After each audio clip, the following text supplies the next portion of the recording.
A Course of Love, Book 3, 40 Days and 40 Nights, Day 22, Channeling. If we have spoken little of channeling here, it is only because you have been coming to know yourself as channels without the need for these words. Now we must speak of this, however, for there is a confusion that can occur in regards to channeling. Yesterday we spoke of teachers being channels during the time of learning.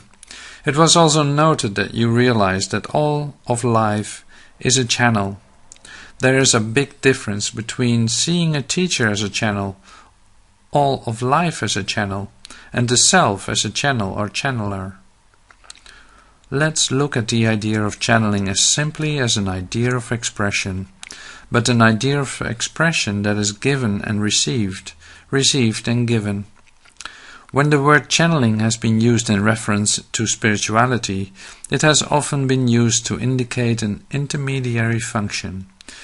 The channeler was perhaps seen as a mediator between the living and the dead, or the world of spirit and the world of humanity. This idea separated the living and the dead, the spiritual and the human, into two states. States that could, at the most basic levels, be seen as known and unknown states. The teacher in the example used was also an intermediary, with the separation being between the known and the unknown. Thus a channel could be seen as that through which the unknown moves into the state of knowing. This is the way in which life itself can be seen as a channel. Since the first transition involves realizing that you are the expression of the unknown and that only means of the unknown becoming known, it is important to discuss this in as many ways as possible to make this idea clear to you. You are live, and you are also surrounded by living forces, channeling to you constantly. Channeling in the commonly understood spiritual sense can either promote a sense of separation or a sense of unity.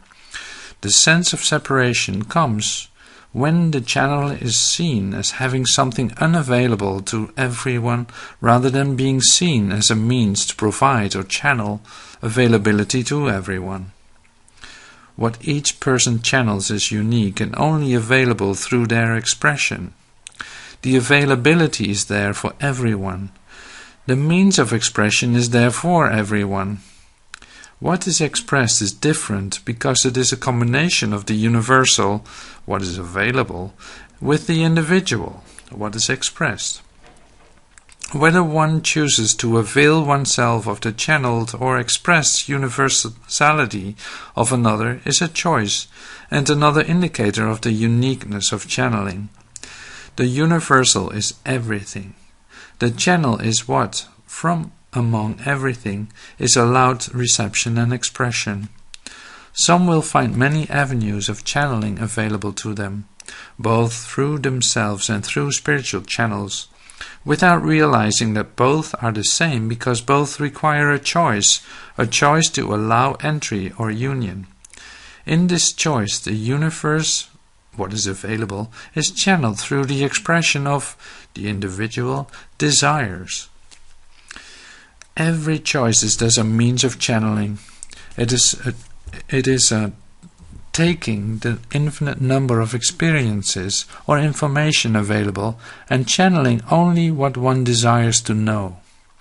Thus it is prudent to repeat once again that you are the expression of the unknown and the only means of the unknown coming to know. You, in other words, are the channel, the conduit of the unknowing becoming known. What you choose to know and how you choose to know it is an act of channeling. There is also, however, the idea of a channel as a passage to take into consideration. This we have spoken of previously as your access to union, as a place or state of consciousness through which your awareness of unity passes through your self of form. It is clear, when looked at in terms of process, that there is no intermediary function involved in channeling, but a function of union. This is the very function that you have waited to have revealed to you. The function you have known you are here to fulfill. The function of direct union with God. It does not matter that everyone's function is the same, because no one expression of this same function produces the same results. No one who is in union with God is in union with the known. Yet it is as if through this union you have learned a great secret that you long to share. But what is it? And how do you share it? How do you convey it? How do you channel it? Through what means can you express it?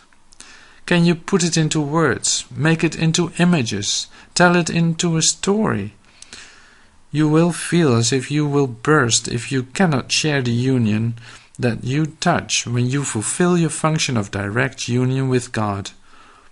How do you let it pass through you to the world? The most simple, direct and uncomplicated answer to that is of living love.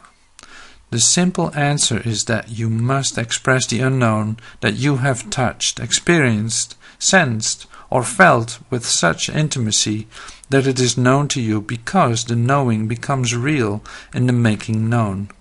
It is the only way it remains real. You know union in order to sustain and create union by channeling the unknown reality of union into the known reality of separation. You realize that you know the unknown, and you desire to make the unknown knowable. You realize that you have known a place where nothing but love exists, where there is no suffering, no death, no pain, nor sorrow, no separation or alienation. You sense that if you could fully express this place of union, if you could abide there, if you could share this place in an aware and conscious state, that you would bring this state into existence in the reality in which you exist. This awareness of union with God is what is now within you, awaiting your expression. Awareness of union with God exists in everything. It is there in every tree, in every flower, in every mountain stream, in every blowing wind. It is there in each and every human being. It is now time to quit acting as if it is not. It is time to be a channel for the awareness that exists in every tree and every flower, in each mountain stream and in the blowing wind. It is time to be a channel for the awareness of union with God that exists in every living being. This awareness is what we have been called Christ consciousness, but what you call it now matters not.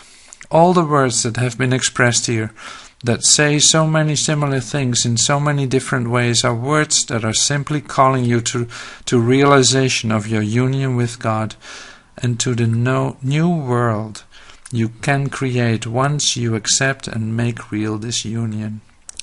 You might think of yourself as a channel through which union with God is expressed and made real here and now. There is no other time. There is no higher self waiting to do what only you can do. There is no one else who knows what you know the way you know it, or who can express the unknown in the way that you can express it. The unknown can only be made known through reception and expression. Call it what you will, for what you call it matters not.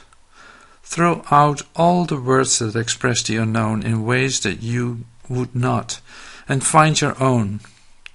Each way is needed.